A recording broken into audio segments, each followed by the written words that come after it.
सिंध काबीना टुटण बाद अक्सर वज़ीरनि गाॾियूं वापसि न कयूं आहिनि। काबीना जे रुॻो कुझु वज़ीरनि ऐं ख़ासि मददगारनि गाॾियूं वापसि कयूं। गाॾियूं वापसि कंदड़नि में ज्ञानचंद इसराणी, सुरेंद्र वलासाई शामिल आहिनि। कुझु पार्लियामानी सेक्रेटरियुनि बि गाॾियूं वापसि न कयूं।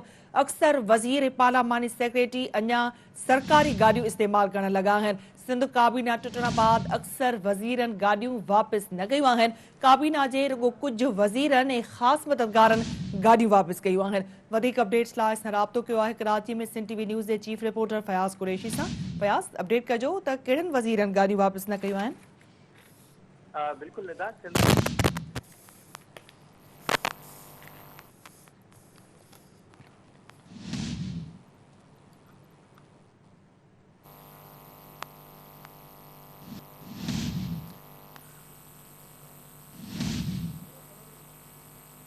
नाज़रीन, अवां खे अहम ख़बर जे हवाले सां आगाहियूं पिया त सिंध काबीना टुटण बाद अक्सर वज़ीरनि गाॾियूं वापसि न कयूं आहिनि। काबीना जे रुॻो कुझु वज़ीरनि ख़ासि मददगारनि गाॾियूं वापसि कयूं। गाॾियूं वापसि कंदड़नि में ज्ञानचंद इसराणी ऐं सुरेंद्र वलासाई शामिल आहिनि।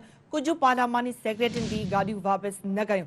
अक्सर वज़ीर ऐं पार्लियामानी सेक्रेटरी अञा सरकारी गाॾियूं इस्तेमालु करण लॻा आहिनि। हीअ अहम ख़बर आहे, अवां सां शेयर कयूं पिया। सिंध काबीना टुटण बाद अक्सर वज़ीरनि गाॾियूं वापसि न कयूं। काबीना जे रुॻो कुझु वज़ीरनि ऐं ख़ासि मददगारनि गाॾियूं वापसि कयूं आहिनि। गाॾियूं वापसि कंदड़नि में ज्ञानचंद इसराणी, सुरेंद्र वलासाई शामिल आहिनि।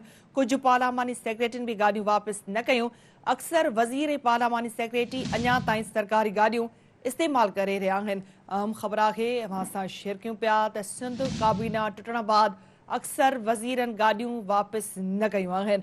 काबीना जे रुॻो कुझु ई वज़ीरनि ऐं ख़ासि मददगारनि गाॾियूं वापसि कयूं आहिनि। हिकु भेरो ॿीहर असांजो राब्तो बहाल थी वियो आहे फयाज़ कुरैशी सां। वधीक अपडेट्स हुन खां मालूम कंदासीं।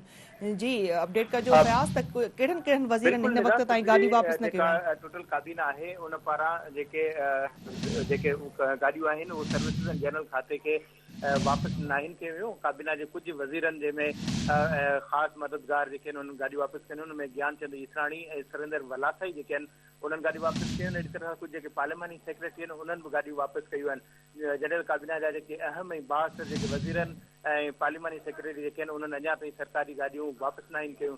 लॻभॻि 95% जेके गाॾियूं आहिनि हिन वक़्त ताईं वापसि न थी चुकियूं आहिनि। सिर्फ़ु 5% गाॾियूं जेके आहिनि उहे सर्विसिस एंड जनरल खाते खे जेके वापसि थियूं आहिनि। सिंध काबीना ख़तमु थियण खे लॻभॻि हफ़्ते खां वधीक वक़्तु गुज़री चुको आहे।